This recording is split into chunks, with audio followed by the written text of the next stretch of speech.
शराब माफिया एक ऐसा माफिया जिन्हें कमाई की है जदों लोग भुखे मर रहे सी। तो चन्नी साहब कित्थे गई तुहाडी जिहड़ी माइनिंग कारपोरेशन बनाउण दा वादा, कित्थे गया तुहाडा लीकर कारपोरेशन बनाउण दा वादा? सिद्धू साहब किहड़ियां गल्लां करदे हो तुसीं? ये वादे पूरे होने चाहिए ने। अगली फसलां ते डीएपी नहीं मिल रही, जे तुसीं उन्हां दी कर्जा माफी नहीं ना करनी, जे तुसीं खेत मजदूरां दी कर्जा माफी नहीं करनी तां कम से कम माफी तां मंग लो, खुद तां माफी मंग लो कि असीं तुहानूं गुमराह कीता सी। अज हालात ये है, मावां ये कहंदियां सानूं साडे बच्चों तो बचा लो, मावां ये कहंदियां साडे बच्चों नूं तुसीं जेल भेज दिओ, मावां ये कहंदियां अज चिट्टे दी जिहड़ी बीमारी लगी है इहनूं दूर करो, और तुसीं हल की कर रहे हो? इहदा पंजाब सरकार ने बंद लिफाफा रिपोर्ट है जिहड़ी हाई कोर्ट दे विच पई होई, ਉਹਦੇ 'ਚ ਵੱਡੇ ਜਿਹੜੇ ਮਗਰਮੱਛਾਂ ਉਹਨਾਂ ਦੇ ਨਾਂ ਨਸ਼ਰ ਕਰਾਉਣ ਲਈ ਕੋਈ ਕਦਮ ਹੁਣ ਤਾਈਂ ਕਿਉਂ ਨਹੀਂ ਚੁੱਕਿਆ? ਪੰਜਾਬ ਦੇ ਲੋਕਾਂ ਨੂੰ ਅਲਫ ਲੈਲਾ ਦੇ ਅਧਿਆਏ ਪੜ੍ਹ ਕੇ ਟਾਈਮ ਟਪਾਉਣ ਦੀ ਜਿਹੜੀ ਗੱਲ ਕਰ ਰਹੀ ਅਸੀਂ ਉਹ ਤੇ ਕੁਝ ਸਵਾਲ ਖੜੇ ਕਰ ਰਹੇ ਹਾਂ, ਔਰ ਜਿਹੜੇ ਸਵਾਲ ਆ ਉਹ ਸਾਡੇ ਨਹੀਂ ਹਨ, ਉਹ ਕੁਲਤਾਰ ਸਿੰਘ ਦੇ ਨਹੀਂ ਹੈ, ਉਹ ਪੰਜਾਬ ਦੀ ਆਵਾਮ ਦੇ ਸਵਾਲ ਨੇ। ਉਹ ਸਾਡਾ ਜਿਹੜਾ ਨਾਸੂਰ ਬਣ ਚੁੱਕਿਆ ਜਿਹਦੇ ਕਰਕੇ ਸਾਡੇ ਪੰਜਾਬ ਦੇ ਅੰਦਰ ਕਿੰਨੀ ਦੇਰ ਅਸ਼ਾਂਤੀ ਰਹੀ, ਹੁਣ ਵੀ ਰਾਤਾਂ ਨੂੰ ਨੀਂਦ ਨਹੀਂ ਆਉਂਦੀ। ਕਿੱਡਾ ਵੱਡਾ ਇਸ਼ੂ ਹੈ ਸਾਡਾ ਬੇਅਦਬੀ ਦਾ ਇਸ਼ੂ। ਸ਼੍ਰੀ ਗੁਰੂ ਗ੍ਰੰਥ ਸਾਹਿਬ ਮਹਾਰਾਜ ਜੀ ਦੀ ਬੇਅਦਬੀ ਹੋਈ, ਪਵਿੱਤਰ ਗੀਤਾ ਦੀ ਬੇਅਦਬੀ ਹੋਈ, ਮੁਕੱਦਸ ਕੁਰਾਨ ਦੀ ਬੇਅਦਬੀ ਹੋਈ। ਸਰਕਾਰ ਕਿੰਨੀ ਸੀਰੀਅਸ ਆ ਉਹਦੇ ਤੇ, ਪੰਜਾਬ ਸਰਕਾਰ ਕਿੰਨੀ ਸੀਰੀਅਸ ਆ ਉਸੇ। ਉਹ ਜਿਹੜੇ ਅਫਸਰਾਂ ਨੇ ਉਸ ਸਮੇਂ ਸਹੀ ਤਰੀਕੇ ਨਾਲ ਕੰਮ ਨਹੀਂ ਕੀਤਾ, ਬਾਦਲ सरकार दे कहण ते, या मैं तो कहूँगा बादल परिवार दे कहण ते इन्वेस्टिगेशन नूं डीरेल करन दा कोशिश कीती। जिहड़े लोग इंसाफ मंगदे सी उन्हां नूं ही इन्हां केसां दे विच फसाउण दी कोशिश कीती। रुपिंदर ते जसविंदर नूं ISI दे नाल जोड़न दी कोशिश कीती। अगर हुण दे DGP साहब उदों आपदा काम सही तरीके नाल करदे तां ना इन्ना डिले होना सी ते ਹੁਣ ਤਾਈਂ ਅੰਜਾਮ ਤੇ ਵੀ ਪਹੁੰਚ ਜਾਣਾ ਸੀ। ਔਰ ਜਿਹੜੇ ਅਫਸਰ ਪੋਲੀਟੀਕਲ ਲੋਕਾਂ ਦੇ ਹੱਥ ਠੋਕੇ ਬਣ ਕੇ ਕੰਮ ਕਰਦੇ ਰਹੇ ਆ, ਤੁਸੀਂ ਉਹਨਾਂ ਨੂੰ ਫੇਰ DGP ਲਾਉਣੇ ਹੋ, ਇਹ ਕਿੰਨਾ ਕੁ ਤਰਕਸੰਗਤ ਹੈ? ਉਸ ਤੋਂ ਬਾਅਦ ਸਰਕਾਰ ਦੇ ਬਣੇ ਹੋਏ ਕੇਸ ਨੂੰ ਡਿਫੈਂਡ ਕਰਨਾ ਹੈ ਐਡਵੋਕੇਟ ਜਨਰਲ ਨੇ, ਔਰ ਇਹ ਉਹ ਐਡਵੋਕੇਟ ਜਨਰਲ ਪੰਜਾਬ ਸਰਕਾਰ ਨੇ ਲਾਏ ਹੋਏ ਨੇ ਜਿਨ੍ਹਾਂ ਨੇ ਸਭ ਤੋਂ ਇੰਪੋਰਟੈਂਟ ਕੇਸ ਨੇ ਇਹ ਸਾਡੇ, ਭਾਵੇਂ ਬੇਅਦਬੀ ਦਾ ਕੇਸ ਹੋਵੇ, ਭਾਵੇਂ ਬਹਿਬਲ ਕਲਾ ਗੋਲੀ ਕਾਂਡ ਦਾ ਕੇਸ ਹੋ ਜਿੱਥੇ ਸ਼ਹੀਦ ਗੁਰਜੀਤ ਸਿੰਘ ਕ੍ਰਿਸ਼ਨ ਭਗਵਾਨ ਸਿੰਘ ਸ਼ਹੀਦ ਹੋਏ ਨੇ, ਜਿੱਥੇ ਸੰਗਤ ਨੂੰ ਹੀ ਫੇਰ ਫਸਾਉਣ ਦੀ ਕੋਸ਼ਿਸ਼ ਕੀਤੀ ਗਈ, ਜਿੱਥੇ ਦੁਆਰਾ ਫਾਲਸ ਐਵੀਡੈਂਸ ਕ੍ਰੀਏਟ ਕੀਤੇ ਗਏ ਕੋਟਕਪੂਰਾ ਗੋਲੀ ਕਾਂਡ ਦੇ ਵੱਲ ਲਈ, ਔਰ ਉਹਨਾਂ ਫਾਲਸ ਐਵੀਡੈਂਸ ਕ੍ਰੀਏਟ ਕਰਨ ਵਾਲੇ ਅਫਸਰਾਂ ਨੂੰ ਸੁਮੇਧ ਸੈਣੀ ਐਂਡ ਕੰਪਨੀ ਨੂੰ ਪ੍ਰੋਪਰਲੀ ਡਿਫੈਂਡ ਕੀਤਾ, ਜਿਨ੍ਹਾਂ ਨੇ ਸਰਕਾਰ ਦੇ ਪੱਖ ਨੂੰ ਕਮਜ਼ੋਰ ਕੀਤਾ। ਉੱਥੇ ਪਤਾ ਨਹੀਂ ਕਿਸ ਤਰ੍ਹਾਂ ਦੀ ਮੈਨੇਜਮੈਂਟ ਇਹਨਾਂ ਨੇ ਕੀਤੀ ਹੋਏਗੀ, ਔਰ ਉਹਨਾਂ ਨੂੰ ਤੁਸੀਂ ਐਡਵੋਕੇਟ ਜਨਰਲ ਲਾਤਾ। ਸੋ ਇਸ ਤੋਂ ਸਾਡਾ ਦਿਲ ਟੁੱਟਿਆ। ਸਾਨੂੰ ਨਹੀਂ ਲੱਗਦਾ ਕਿ ਪੰਜਾਬ ਸਰਕਾਰ ਬੇਅਦਬੀ ਦੇ ਕੋਈ ਹੱਲ ਤੇ ਪਹੁੰਚਣ ਦੀ ਕੋਸ਼ਿਸ਼ ਕਰ ਰਹੀ ਹੈ, ਨਹੀਂ ਤਾਂ 50 ਲੱਖ ਰੁਪਈਆ ਜਿਹੜਾ ਸ਼ਖਸ ਦੇ ਖਾਤੇ 'ਚ ਆਇਆ ਸੀ ਉਹਦੀ ਮਨੀ ਟ੍ਰੇਲ ਹੀ ਕੱਢ ਲੈਂਦੇ, ਕਿਉਂਕਿ ਉਸ ਸ਼ਖਸ ਨੇ ਸਾਡੇ ਸ਼੍ਰੀ ਨਰੇਸ਼ ਯਾਦਵ ਜਿਹੜੇ ਆਨਰੇਬਲ MLA ਨੇ ਦਿੱਲੀ ਦੇ, ਉਹਨਾਂ ਤੇ ਕੁਰਾਨ ਸ਼ਰੀਫ ਦੀ ਬੇਅਦਬੀ ਕਰਨ ਦਾ ਝੂਠਾ ਇਲਜ਼ਾਮ ਲਾਇਆ ਸੀ। ਇਹ ਸਰਕਾਰ ਬਿਲਕੁਲ ਸਹਿਮਤ ਨਹੀਂ, ਨਾ ਬਿਲਕੁਲ ਸੀਰੀਅਸ ਨਹੀਂ ਹੈ, ਨਾ ਤਾਂ ਹੁਣ ਵਾਲੀ ਸਰਕਾਰ ਤੇ ਨਾ ਹੀ ਬਾਦਲ ਸਰਕਾਰ। ਸਾਨੂੰ ਤਾਂ ਇਹ ਲੱਗਦਾ ਵੀ ਹਜੇ ਤੱਕ ਵੀ ਬਾਦਲਾਂ ਦੀ ਸਰਕਾਰ ਹੀ ਚੱਲ ਰਹੀ ਹੈ, ਕਿਉਂਕਿ ਉਹਨਾਂ ਦੇ ਕੀਤੇ ਹੋਏ ਕਾਲੇ ਕਾਰਨਾਮਿਆਂ ਤੇ ਕੋਈ ਐਕਸ਼ਨ ਹੀ ਨਹੀਂ ਲੈ ਰਹੇ। ਨੰਬਰ 2, ਸਾਡਾ ਸਭ ਤੋਂ ਵੱਡਾ ਇਸ਼ੂ ਬੇਰੁਜ਼ਗਾਰੀ ਹੈ ਪੰਜਾਬ ਦਾ, ਔਰ ਪੰਜਾਬ ਸਰਕਾਰ ਕਾਂਗਰਸ ਸਰਕਾਰ ਤਾਂ ਵਾਅਦਾ ਕਰਕੇ ਆਈ ਸੀ ਘਰ ਘਰ ਨੌਕਰੀ ਦੇਣ ਦਾ। 4.5 ਸਾਲ ਚੰਨੀ ਸਾਹਿਬ ਤੁਸੀਂ ਤੁਹਾਡੀ ਸਰਕਾਰ ਰਹੀ ਕਾਂਗਰਸ ਦੀ, 4.5 ਸਾਲ ਕੀ ਤੁਸੀਂ ਇਸ ਬਾਰੇ ਘਰ ਘਰ ਨੌਕਰੀ ਦੇਣ ਵਾਸਤੇ ਕੰਮ ਕੀਤਾ? ਉਹਦੇ ਵਾਸਤੇ ਕਦੋਂ ਤੁਸੀਂ ਵਾਈਟ ਪੇਪਰ ਜਾਰੀ ਕਰੋਗੇ ਕਿ ਕਿੰਨੇ ਸਾਡੇ ਬੇਰੁਜ਼ਗਾਰ ਹੋਰ ਹੋ ਗਏ ਨੇ, ਕਿੰਨੇ ਰੁਜ਼ਗਾਰ ਬੰਦ ਹੋ ਗਏ ਨੇ? ਤੇ ਫਿਰ ਤੁਸੀਂ ਬੇਰੁਜ਼ਗਾਰੀ ਭੱਤਾ ਦੇਣ ਦੀ ਗੱਲ ਵੀ ਕੀਤੀ ਸੀ, ਕਿੱਥੇ ਆ ਉਹ 2500 ਰੁਪਏ ਬੇਰੁਜ਼ਗਾਰੀ ਭੱਤਾ? ਤੁਸੀਂ ਕਿਉਂ ਨਹੀਂ ਉਹਦੀ ਗੱਲ ਕਰਦੇ? ਸਾਨੂੰ ਉਹਦਾ ਕੋਈ ਬਲੂਪ੍ਰਿੰਟ ਹੀ ਦਿਖਾ ਦਿਓ, ਕਿਉਂਕਿ ਬੇਰੁਜ਼ਗਾਰੀ ਅੱਜ ਇੰਨੀ ਮਤਲਬ ਬਹੁਤ ਜ਼ਿਆਦਾ ਵਿਕਰਾਲ ਹੋ ਗਿਆ ਇਹ ਬੇਰੁਜ਼ਗਾਰੀ ਦਾ ਜਿਹੜਾ ਸੀਨ ਹੈ ਪੰਜਾਬ ਦੇ ਵਿੱਚ, ਔਰ ਕੋਵਿਡ ਤੋਂ ਬਾਅਦ ਤਾਂ ਬਹੁਤ ਜ਼ਿਆਦਾ ਬੇਰੁਜ਼ਗਾਰ ਹੋ ਗਿਆ। ਉਹ ਸਾਡੇ ਬੱਚੇ ਜਿਨ੍ਹਾਂ ਨੇ ਜਾਨ ਤਲੀ ਤੇ ਧਰ ਕੇ ਕੋਵਿਡ ਦੇ ਮਰੀਜ਼ਾਂ ਦੀ ਸੇਵਾ ਕੀਤੀ ਸੀ, ਸਾਲ 2-2 ਸਾਲ ਉਹਨਾਂ ਤੋਂ ਕੰਮ ਕਰਵਾ ਕੇ ਤੁਸੀਂ ਹੁਣ ਉਹਨਾਂ ਨੂੰ ਨੌਕਰੀਆਂ ਕੱਢਤਾ। ਕੀ ਇਹ ਤੁਹਾਡਾ, ਔਰ ਉਹ ਧਰਨੇ ਤੇ ਬੈਠੇ ਫਰੀਦਕੋਟ ਮੈਡੀਕਲ ਕਾਲਜ ਦੇ ਵਿੱਚ, ਕੀ ਇਹ ਤੁਹਾਡਾ ਮਾਡਲ, ਘਰ ਘਰ ਰੋਜ਼ਗਾਰ ਦੇਣ ਦਾ ਮਾਡਲ ਇਹ ਹੈ? ਸੋ ਮੈਂ ਚੰਨੀ ਸਾਹਿਬ ਨੂੰ ਕਹਿੰਦਾ ਇਸ ਤੇ ਇੱਕ ਵਾਈਟ ਪੇਪਰ ਮੈਂ ਮੰਗ ਕਰਦਾ ਚੰਨੀ ਸਾਹਿਬ ਤੋਂ, ਆਨਰੇਬਲ ਸੀਐਮ ਨੇ ਸਾਡੇ, ਉਹ ਇਸ ਤੇ ਵੀ ਵਾਈਟ ਪੇਪਰ ਜਾਰੀ ਕਰਨ। ਮਾਫੀਆ ਰਾਜ ਬਾਰੇ ਪੰਜਾਬ ਸਰਕਾਰ ਕੀ ਕਦਮ ਚੱਕ ਰਹੀ ਹੈ, ਚੰਨੀ ਸਰਕਾਰ ਕੀ ਕਦਮ ਚੱਕ ਰਹੀ ਹੈ? ਸ਼ਰਾਬ ਮਾਫੀਆ ਇੱਕ ਐਸਾ ਮਾਫੀਆ ਜਿਹਨੇ ਕਮਾਈ ਕੀਤੀ ਹੈ ਜਦੋਂ ਲੋਕ ਭੁੱਖੇ ਮਰ ਰਹੇ ਸੀ। ਕਿੱਥੇ ਹੈ ਤੁਹਾਡਾ ਇਲੈਕਸ਼ਨ ਮੈਨੀਫੈਸਟੋ ਦੇ ਵਿੱਚ ਕੀਤਾ ਹੋਇਆ ਵਾਅਦਾ ਕਿ ਅਸੀਂ ਸਰਕਾਰੀ ਕਾਰਪੋਰੇਸ਼ਨ ਬਣਾਵਾਂਗੇ? ਕਿੱਥੇ ਹੈ ਰੇਤ ਮਾਫੀਆ? ਜਿਸ ਦਿਨ ਸਰਕਾਰ ਬਦਲੀ ਹੈ ਪੰਜਾਬ ਦੇ ਵਿੱਚ, ਜਾਂ ਤਾਂ 17 ਵੇਲੇ ਜਦੋਂ ਸਰਕਾਰ ਬਦਲੀ ਸੀ ਉਦੋਂ ਰਾਤ ਨੂੰ ਬੰਦ ਹੋਏ ਸੀ ਟਿੱਪਰ ਚੱਲਣੇ ਬਾਦਲਾਂ ਦੀਆਂ ਬੱਸਾਂ, ਤੇ ਜਾਂ ਜਿਸ ਦਿਨ ਚੰਨੀ ਸਰਕਾਰ ਨੇ ਸਹੁੰ ਲੈਣੀ ਸੀ ਉਸ ਦਿਨ ਬੰਦ ਹੋਏ ਸੀ। ਲੇਕਿਨ ਉਸ ਤੋਂ ਬਾਅਦ ਹੋਰ ਜ਼ੋਰ ਸ਼ੋਰ ਨਾਲ ਚੱਲ ਪਿਆ ਰੇਤ ਮਾਫੀਆ, ਤੁਹਾਡਾ ਹੋਰ ਜ਼ੋਰ ਸ਼ੋਰ ਨਾਲ ਚੱਲ ਰਿਹਾ, ਔਰ ਰੇਤਾ ਪਹਿਲਾਂ ਨਾਲੋਂ ਵੀ ਮਹਿੰਗਾ ਹੋ ਗਿਆ।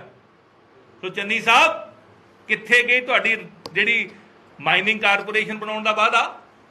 ਕਿੱਥੇ ਗਿਆ ਤੁਹਾਡਾ ਲੀਕਰ ਕਾਰਪੋਰੇਸ਼ਨ ਬਣਾਉਣ ਦਾ ਵਾਅਦਾ? ਸਿੱਧੂ ਸਾਹਿਬ, ਕਿਹੜੀਆਂ ਗੱਲਾਂ ਕਰਦੇ ਹੋ ਤੁਸੀਂ?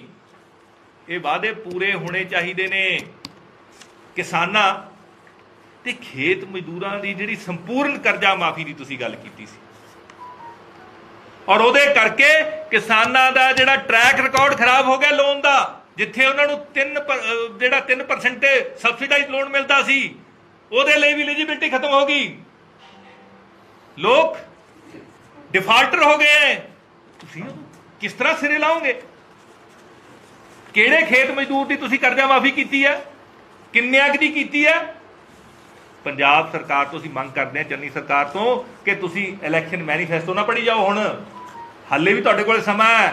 ਅਰਵਿੰਦ ਕੇਜਰੀਵਾਲ ਜੀ ਨੇ 49 ਦਿਨ ਦੀ ਸਰਕਾਰ ਦੇ ਵਿੱਚ ਇਸ ਤਰ੍ਹਾਂ ਦੇ ਕੀਰਤੀਮਾਨ ਸਥਾਪਿਤ ਕਰਤੇ ਸੀ ਕਿ ਦਿੱਲੀ ਦੇ ਲੋਕ, ਉਹਨਾਂ ਦੀ ਜ਼ਿੰਦਗੀ, ਕਰਪਸ਼ਨ ਬਿਲਕੁਲ ਖਤਮ ਹੋ ਗਈ ਸੀ ਦਿੱਲੀ ਦੇ ਵਿੱਚੋਂ।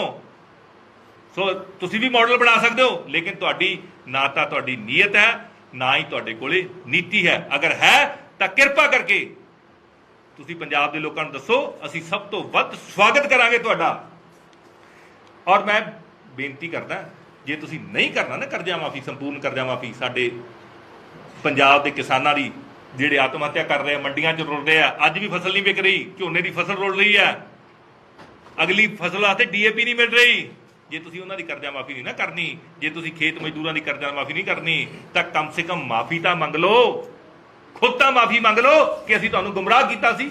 ਅਸੀਂ ਵੀ ਅਮਿਤ ਸ਼ਾਹ ਵਾਂਗੂ, ਮੋਦੀ ਸਾਹਿਬ ਵਾਂਗੂ ਜੁਮਲੇ ਦਿੱਤੇ ਸੀ, ਔਰ 4.5 ਸਾਲ ਦੇ ਵਿੱਚ ਤੁਸੀਂ ਕਿੰਨਾ ਕੁ ਕਰਜ਼ਾ ਮਾਫ ਕੀਤਾ, ਇਹਦੇ ਲਈ ਵੀ ਪੰਜਾਬ ਦੇ ਲੋਕਾਂ ਨੂੰ ਬਿਲਕੁਲ ਦੱਸੋ। ਔਰ ਕਿਹੜੇ ਕਿਹੜੇ ਘਰ ਜਿੱਥੇ 70 ਵਛੇ ਨੇ, ਉਹਨਾਂ ਨੂੰ ਤੁਸੀਂ ਕਿਹੜਾ ਦਾ ਕੋਈ ਫਾਇਦਾ ਕੀਤਾ। ਅੱਗੇ ਤੋਂ ਖੁਦਕੁਸ਼ੀਆਂ ਨਾ ਹੋਣ, ਇਹਦੇ ਲਈ ਤੁਸੀਂ ਕੀ ਕਦਮ ਚੁੱਕੇ ਜਾਨੀ ਸਾਹਿਬ, ਇਹ ਵੀ ਕਾਈਂਡਲੀ ਸਾਨੂੰ ਤੁਸੀਂ ਦੱਸੋ।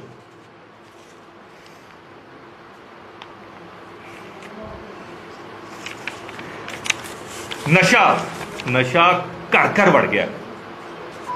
ਅੱਜ ਹਾਲਾਤ ਇਹ ਨੇ, ਮਾਵਾਂ ਆਪਦੇ ਬੱਚਿਆਂ ਤੋਂ ਆਪਦੇ ਕੰਨ ਬਚਾਉਂਦੀਆਂ। ਮਾਵਾਂ, ਮੈਨੂੰ ਮਿਲ ਕੇ ਕਈ ਮਾਵਾਂ ਨੇ ਕਿਹਾ, ਪਿਓ ਤਾਂ ਇਹ ਸਖਤ ਹੋ ਜਾਂਦਾ, ਮਾਂ ਜੇ ਉਹਦਾ ਬੱਚਾ ਡਾਕੂ ਵੀ ਹੋਵੇ ਨਾ ਤਾਂ ਵੀ ਕੋਈ ਸਖਤੀ ਨਹੀਂ ਕਰਦੀ। ਲੇਕਿਨ ਅੱਜ ਹਾਲਾਤ ਇਹ ਹੈ, ਮਾਵਾਂ ਇਹ ਕਹਿੰਦੀਆਂ ਸਾਨੂੰ ਸਾਡੇ ਬੱਚਿਆਂ ਤੋਂ ਬਚਾ ਲਓ। ਮਾਵਾਂ ਇਹ ਕਹਿੰਦੀਆਂ ਸਾਡੇ ਬੱਚਿਆਂ ਨੂੰ ਤੁਸੀਂ ਜੇਲ੍ਹ ਭੇਜ ਦਿਓ।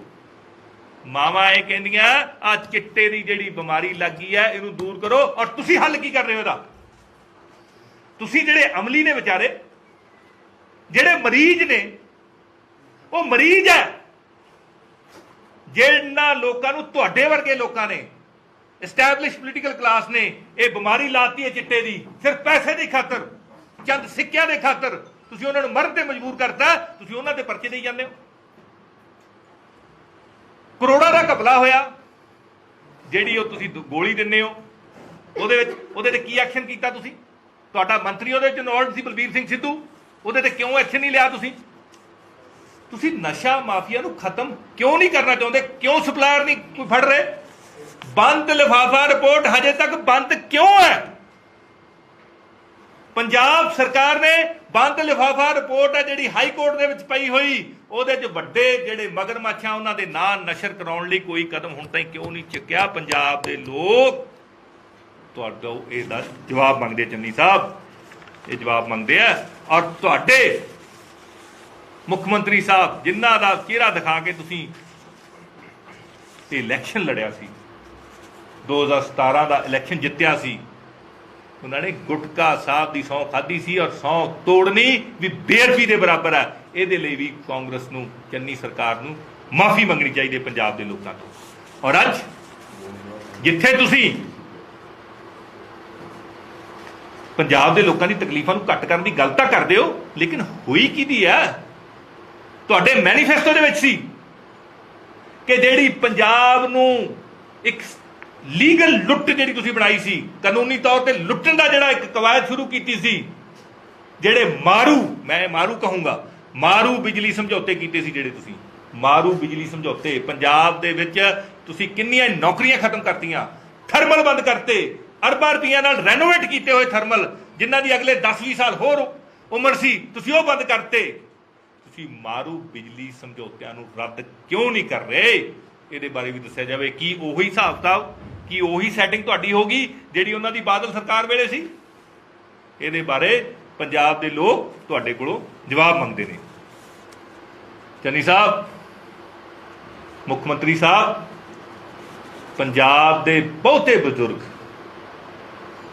ਮਾਤਾਵਾਂ, ਸਾਡੀਆਂ ਵਿਧਵਾ ਭੈਣਾਂ, ਸਾਡੇ ਅੰਗਹੀਨ ਬੱਚੇ, ਭੈਣ ਭਰਾ, ਉਹ ਹਰ ਮਹੀਨੇ ਤੁਹਾਡੇ ਵੱਲ ਵੇਖਦੇ ਆ, ਪੰਜਾਬ ਸਰਕਾਰ ਵੱਲ ਵੇਖਦੇ ਆ ਕਿ ਇਹਨਾਂ ਨੇ ਇਲੈਕਸ਼ਨ ਦੇ ਸਮੇਂ ਜਿਹੜਾ ਵਾਅਦਾ ਕੀਤਾ ਸੀ ਕਿ 2500 ਰੁਪਇਆ ਪੈਨਸ਼ਨ ਦੇਵਾਂਗੇ, ਅੱਜ ਮਹਿੰਗਾਈ ਇੰਨੀ ਹੋ ਗਈ ਕਿ 2500 ਨਾਲ ਵੀ ਕੁਝ ਨਹੀਂ ਬਣਦਾ। ਉਹ 2500 ਪੈਨਸ਼ਨ ਜਿਹੜੀ ਸਾਡੀਆਂ ਵਿਧਵਾਵਾਂ ਨੂੰ, ਸਾਡੇ ਅੰਗਹੀਨ ਭਰਾਵਾਂ ਨੂੰ, ਸਾਡੀਆਂ ਬਜ਼ੁਰਗ ਮਾਤਾਵਾਂ ਨੂੰ, ਸਾਡੇ ਬਜ਼ੁਰਗਾਂ ਨੂੰ ਕਦੋਂ ਦਿਓਗੇ? ਇਹਦੇ ਬਾਰੇ ਵੀ ਦੱਸੋ। ਔਰ ਜੇ ਨਹੀਂ ਦਿੱਤੀ ਤੇ ਉਹਨਾਂ ਤੋਂ ਮਾਫੀ ਵੀ ਮੰਗੋ। ਐਸਸੀ ਸਕਾਲਰਸ਼ਿਪ ਜਿਹੜਾ ਘੁਟਾਲਾ ਹੋਇਆ, ਇਹਦੇ ਨਾਲ ਇੱਕ ਜਨਰੇਸ਼ਨ ਦਾ ਨੁਕਸਾਨ ਨਹੀਂ ਹੋਇਆ ਪੰਜਾਬ ਦੇ ਵਿੱਚ, ਆਉਣ ਵਾਲੀਆਂ ਪੀੜ੍ਹੀਆਂ ਦਾ। ਤੁਸੀਂ ਗਰੀਬ ਬੱਚਿਆਂ ਦਾ ਤਾਂ ਨੁਕਸਾਨ ਕੀਤਾ ਹੀ ਕੀਤਾ, ਜਿਨ੍ਹਾਂ ਦੇ ਵਿੱਚ ਟੈਲੈਂਟ ਸੀ। ਕੋਈ ਕਿਸੇ ਨੇ IAS ਬਣਨਾ ਸੀ, ਕਿਸੇ ਨੇ PCS ਬਣਨਾ ਸੀ, ਕਿਸੇ ਨੇ ਡਾਕਟਰ ਬਣਨਾ ਸੀ, ਕਿਸੇ ਨੇ ਲਾਇਰ ਬਣਨਾ ਸੀ, ਕਿਸੇ ਨੇ ਜੱਜ ਬਣਨਾ ਸੀ। ਤੁਸੀਂ ਉਹਨਾਂ ਦਾ ਵੀ ਭਵਿੱਖ ਮਾਰਿਆ। ਨਾਲ ਦੀ ਨਾਲ ਪੰਜਾਬ ਦੇ ਵਿੱਚ ਚੱਲਦੇ ਜਿਹੜੇ ਕਾਲਜਿਸ ਸੀ, ਤੁਸੀਂ ਉਹਨਾਂ ਦਾ ਵੀ ਦਿਵਾਲਾ ਕੱਢ ਦਿੱਤਾ। ਉਹਨਾਂ ਦੀਆਂ ਲਿਮਟਾਂ ਨਹੀਂ ਵਾਪਸ ਕੀਤੀਆਂ ਜਾਂਦੀਆਂ। ਕਿਉਂ ਨਹੀਂ ਤੁਸੀਂ ਉਸ ਸਕਾਲਰਸ਼ਿਪ ਘੁਟਾਲੇ ਨੂੰ ਅੰਜਾਮ ਦੇਣ ਵਾਲੇ ਤੇ ਉਹਨਾਂ ਨੂੰ ਪ੍ਰੋਟੈਕਟ ਕਰਨ ਵਾਲੇ ਜਿਹੜੇ ਮੰਤਰੀ ਸਾਧੂ ਸਿੰਘ ਤੇ ਕਿਉਂ ਨਹੀਂ, ਸਾਧੂ ਸਿੰਘ ਧਰਮਸੋਤ ਤੇ ਕਿਉਂ ਕਾਰਵਾਈ ਨਹੀਂ ਹੋ ਰਹੀ? ਪੰਜਾਬ ਦੇ ਲੋਕ ਤੁਹਾਨੂੰ ਇਹ ਪੁੱਛਦੇ ਆ ਕਿ ਕੋਈ ਮਹੂਰਤ ਕਢਾਉਣਾ। ਪੌਣੇ 5 ਸਾਲ ਤਾਂ ਹੋ ਗਏ ਚੰਨੀ ਸਾਹਿਬ, ਮੁੱਖ ਮੰਤਰੀ ਸਾਹਿਬ, ਕਦੋਂ ਉਸ ਤੇ ਕਾਰਵਾਈ ਕਰੋਗੇ? ਇਹਦੀ ਵੀ ਮੰਗ ਹੈ। ਇਕੱਲੇ 4 ਅਫਸਰਾਂ ਤੇ ਤੁਸੀਂ ਕਾਰਵਾਈ ਦਾ ਡਰਾਮਾ ਕਰਕੇ, ਅਸੀਂ ਡਰਾਮਾ ਕਹਾਂਗੇ, ਕੋਈ ਕਾਰਵਾਈ ਪ੍ਰੋਪਰ ਪੁਖਤਾ ਨਹੀਂ ਹੋਈ, ਜਦੋਂ ਤੱਕ ਅੰਦਰ ਨਹੀਂ ਜਾਂਦੇ ਔਰ ਉਹਨਾਂ ਤੋਂ ਰਿਕਵਰੀ ਨਹੀਂ ਹੁੰਦੀ, ਜਿੰਨਾ ਨੁਕਸਾਨ ਹੋਇਆ ਸਾਡੇ ਗਰੀਬ ਬੱਚਿਆਂ ਦਾ, ਉਨੀ ਦੇਰ ਤੱਕ ਪੰਜਾਬ ਦੇ ਲੋਕ ਚੁੱਪ ਕਰਕੇ ਬਹਿਣ ਵਾਲੇ ਨਹੀਂ ਹੈ। ਤੁਸੀਂ ਸਰਕਾਰੀ ਕਰਮਚਾਰੀ ਤੇ ਪੈਨਸ਼ਨਾਂ ਨਾਲ ਕਿੱਡੇ ਵੱਡੇ ਧੋਖੇ ਕੀਤੇ। ਉਹਨਾਂ ਦੇ ਬਕਾਏ ਨਹੀਂ ਦਿੱਤੇ, DA ਦੀਆਂ ਕਿਸ਼ਤਾਂ ਨਹੀਂ ਦਿੱਤੀਆਂ। ਇਹ ਕਦੋਂ ਤੱਕ ਹੋ ਜਾਏਗਾ? ਇਹਦਾ ਐਡੇ ਵੱਡਾ ਧੋਖਾ ਕੀਤਾ, ਐਡਾ ਵੱਡਾ ਧਰੋ ਕਮਾਇਆ। ਅੱਜ ਤਾਈਂ ਕਿਸੇ ਵੀ ਸਰਕਾਰ ਨੇ ਐਡਾ ਧਰੋ ਨਹੀਂ ਕਮਾਇਆ ਸੀ ਜਿੰਨਾ ਕਾਂਗਰਸ ਸਰਕਾਰ ਨੇ ਪੰਜਾਬ ਦੇ ਮੁਲਾਜ਼ਮਾਂ ਦੇ ਨਾਲ ਜਿਹੜਾ ਧਰੋ ਕਮਾਇਆ। ਅੱਜ ਪੰਜਾਬ ਦੇ ਵਿੱਚ ਕਾਨੂੰਨ ਵਿਵਸਥਾ ਇੰਨੀ ਬਦਤਰ ਹੈ ਕਿ ਜਿਹਦਾ ਵੀ ਮਾੜਾ ਮੋਟਾ ਕਾਰੋਬਾਰ ਚੱਲਦਾ ਹੈ, ਉਹ ਇਹ ਸੋਚ ਰਿਹਾ ਕਿ ਮੈਂ ਆਪਦਾ ਕਾਰੋਬਾਰ ਇੱਥੋਂ ਸਮੇਟ ਕੇ ਬਾਹਰ ਚਲਾ ਜਾਵਾਂ। ਮੇਰੇ ਕੋਟਕਪੂਰੇ ਦੇ ਵਿੱਚ ਹੀ, ਫਰੀਦਕੋਟ ਦੇ ਵਿੱਚ ਹੀ ਕਿੰਨੇ ਲੋਕਾਂ ਨੂੰ ਫਰੋਤੀ ਮੰਗਣ ਦੀਆਂ ਕਾਲਸ ਆ ਗਈਆਂ। ਤੁਹਾਡੀ ਲਾਅ ਐਂਡ ਆਰਡਰ ਕਿਉਂ ਠੀਕ ਨਹੀਂ ਕਰ ਰਹੇ? ਇਹਦੇ ਪਿੱਛੇ ਕੀ ਕਾਰਨ ਹੈ ਚੰਨੀ ਸਾਹਿਬ? ਕਿਉਂਕਿ ਵਪਾਰੀ ਤੇ ਕਾਰੋਬਾਰੀ ਪੰਜਾਬ ਦੇ ਵਿੱਚ ਆਉਣਗੇ ਕਿੱਥੋਂ? ਇੱਥੋਂ ਦਾ ਜਿਹੜੇ ਪਹਿਲਾਂ ਹੈਗੇ ਨੇ ਉਹ ਭੱਜਣ ਨੂੰ ਫਿਰਦੇ ਨੇ। ਉਹ ਇਸ ਕਰਕੇ ਕਿਉਂਕਿ ਤੁਸੀਂ ਸਰਕਾਰ ਦੇ ਵਿੱਚ ਸਿਰਫ ਕੁਰਸੀ ਦੀ ਖੇਡ ਰਹੇ ਹੋ। ਕਿਹਨੂੰ ਬਣਾਉਣਾ, ਕਿਹਨੂੰ ਲਾਉਣਾ, ਪੰਜਾਬੀਆਂ ਬਾਰੇ, ਲਾਅ ਐਂਡ ਆਰਡਰ ਐਸਟੈਬਲਿਸ਼ ਕਰਨ ਬਾਰੇ, ਕੰਮ ਕਿਵੇਂ ਚਲਾਉਣੇ ਆ, ਇਹਦੇ ਬਾਰੇ ਤਾਂ ਕਦੇ ਕੋਈ ਤੁਸੀਂ ਡਿਸਕਸ਼ਨ ਕੀਤੀ ਨਹੀਂ ਚੰਨੀ ਸਾਹਿਬ। ਇਹਦੇ ਨਾਲ ਪੰਜਾਬ ਦੇ ਲੋਕਾਂ ਦਾ ਦਿਲ ਟੁੱਟਿਆ।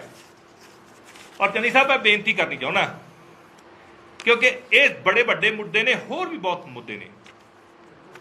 ਅੱਜ ਸਾਡੇ ਸਾਹਮਣੇ ਪਰਲ ਦਾ ਮੁੱਦਾ ਉੱਥੇ ਹੀ ਖੜਾ ਹੈ। ਤੁਸੀਂ ਕਿਉਂ ਨਹੀਂ ਕਾਰਵਾਈ ਕੀਤੀ ਉੱਥੇ, ਜਦੋਂ ਲੋਧਾ ਕਮਿਸ਼ਨ ਨੇ, ਸੁਪਰੀਮ ਕੋਰਟ ਨੇ ਤੁਹਾਨੂੰ ਡਾਇਰੈਕਸ਼ਨਾਂ ਦਿੱਤੀਆਂ ਹੋਈਆਂ ਕਿ ਉਹ ਜ਼ਮੀਨਾਂ ਡਿਸਪੋਜ਼ ਕੀਤੀਆਂ ਜਾਣ, ਕਿਉਂ ਨਹੀਂ ਕਰ ਰਹੇ ਤੁਸੀਂ? ਸੋ ਇਹਨਾਂ ਸਾਰੇ ਮੁੱਦਿਆਂ ਨੂੰ ਅਗਰ ਤੁਸੀਂ ਹੱਲ ਕਰਨਾ ਚਾਹੁੰਦੇ ਤੇ ਵਿਧਾਨ ਸਭਾ ਦਾ ਸੈਸ਼ਨ ਬੁਲਾਓ ਔਰ ਇਹਦਾ ਟਾਈਮ ਬਾਉਂਡ ਹੱਲ ਕਰੋ। ਜੇ ਹੱਲ ਕਰੋਗੇ ਤਾਂ ਪੰਜਾਬ ਦੇ ਲੋਕ ਇਸ ਨੂੰ ਤਸਲੀਮ ਵੀ ਕਰਨਗੇ, ਅਗਰ ਨਹੀਂ ਕਰੋਗੇ ਤਾਂ ਪੰਜਾਬ ਦੇ ਲੋਕਾਂ ਨੇ ਤੁਹਾਨੂੰ ਮਾਫ ਨਹੀਂ ਕਰਨਾ। ਔਰ ਕਾਂਗਰਸ ਸੈਸ਼ਨ ਤੋਂ ਕਿਉਂ ਭੱਜ ਰਹੀ ਹੈ? ਪੰਜਾਬ ਸਰਕਾਰ ਅੱਜ ਵਿਧਾਨ ਸਭਾ ਦਾ ਸੈਸ਼ਨ ਬੁਲਾਉਣ ਤੋਂ ਭੱਜ ਰਹੀ ਹੈ। ਮੌਨਸੂਨ ਸੈਸ਼ਨ ਡਿਊ ਪਿਆ ਔਰ ਇਹਦਾ ਮਤਲਬ ਇਹ ਹੈ ਕਿ ਪੰਜਾਬ ਸਰਕਾਰ ਨੂੰ ਆਪਣੇ ਹੀ ਕਾਰਗੁਜ਼ਾਰੀ ਤੇ ਸ਼ੱਕ ਹੈ ਕਿ ਉਹਦੇ ਆਪਣੇ ਹੀ ਇਹਨਾਂ ਦੇ ਖਿਲਾਫ ਉੱਥੇ ਕਿਤੇ ਵੋਟਿੰਗ ਨਾ ਕਰ ਦੇਣ। ਸੋ ਪੰਜਾਬ ਸਰਕਾਰ ਨੂੰ ਸਾਰੇ ਕੰਮ ਕਰਾਉਣ ਵਾਸਤੇ, ਟਾਈਮ ਬਾਉਂਡ ਸੋਲੂਸ਼ਨ ਦੇਣ ਵਾਸਤੇ ਤੁਰੰਤ ਮੈਂ ਮੰਗ ਕਰਦਾ ਤੁਹਾਡੇ ਰਾਹੀਂ ਕਿ ਤੁਰੰਤ ਪੰਜਾਬ ਦੀ ਵਿਧਾਨ ਸਭਾ ਦਾ ਜਿਹੜਾ ਮੌਨਸੂਨ ਸੈਸ਼ਨ ਡਿਊ ਪਿਆ ਉਹਨੂੰ ਬੁਲਾਇਆ ਜਾਵੇ ਔਰ ਜਿੰਨੇ ਸਾਡੇ ਇਸ਼ੂ ਨੇ ਉਹਨਾਂ ਸਾਰਿਆਂ ਨੂੰ ਹੱਲ ਕਰਨ ਲਈ ਟਾਈਮ ਬਾਉਂਡ ਸਾਨੂੰ ਇੱਕ ਰੂਟ ਮੈਪ ਦੱਸਿਆ ਜਾਵੇ। ਕਾਂਗਰਸ ਕਦੇ 5 ਨੁਕਤੇ, ਕਦੇ 18, ਕਦੇ 13, ਪਰ ਕੁਝ ਤਾਂ ਕਰੋ, ਕਿਉਂਕਿ 2022 ਦੇ ਵਿੱਚ ਤਾਂ ਤੁਸੀਂ ਸੱਤਾ ਤੋਂ ਬਾਹਰ ਹੋ ਜਾਣਾ। ਸੋ ਪਿੰਡਾਂ ਵਿੱਚ ਵੜਦੇ ਰਹਿ ਜਾਓ, ਕੋਈ ਇੱਕ ਅੱਧਾ ਕਿਸੇ ਗਰੀਬ ਦਾ ਜੀਵਨ ਸੌਖਾ ਕਰ ਦਿਓ। ਉਹ ਫਰੀਦਕੋਟ ਮੈਡੀਕਲ ਕਾਲਜ ਦੇ ਜਿਹੜਾ ਕੈਂਸਰ ਦੇ ਮਰੀਜ਼ਾਂ ਦਾ ਬਕਾਇਆ ਪਿਆ ਉਹੀ ਦੇ ਦਿਓ। ਜਿਹੜੇ ਬੱਚਿਆਂ ਦੀਆਂ ਨੌਕਰੀਆਂ ਤੁਸੀਂ ਖੋਹ ਲਈਆਂ ਕਰੋਨਾ ਵਾਰੀਅਰ ਦੀਆਂ, ਉਹੀ ਦੇ ਦਿਓ। ਕਿਸੇ ਨੂੰ 2500 ਬੇਰੁਜ਼ਗਾਰੀ ਭੱਤਾ ਹੀ ਦੇ ਦਿਓ, ਕਿਸੇ ਨੂੰ ਬਜ਼ੁਰਗ ਮਾਤਾ ਨੂੰ ਪੈਨਸ਼ਨ ਹੀ ਦੇ ਦਿਓ, ਉਹ ਦਵਾਈ ਲੈ ਲੂ। ਤੁਹਾਡੇ ਹਸਪਤਾਲਾਂ ਦੇ ਵਿੱਚ ਦਵਾਈਆਂ ਵੀ ਨਹੀਂ ਮਿਲਦੀਆਂ। ਸੋ ਪੰਜਾਬ ਸਰਕਾਰ ਜੀ ਛੇਤੀ ਤੋਂ ਛੇਤੀ ਵਿਧਾਨ ਸਭਾ ਦਾ ਸੈਸ਼ਨ ਬੁਲਾਓ।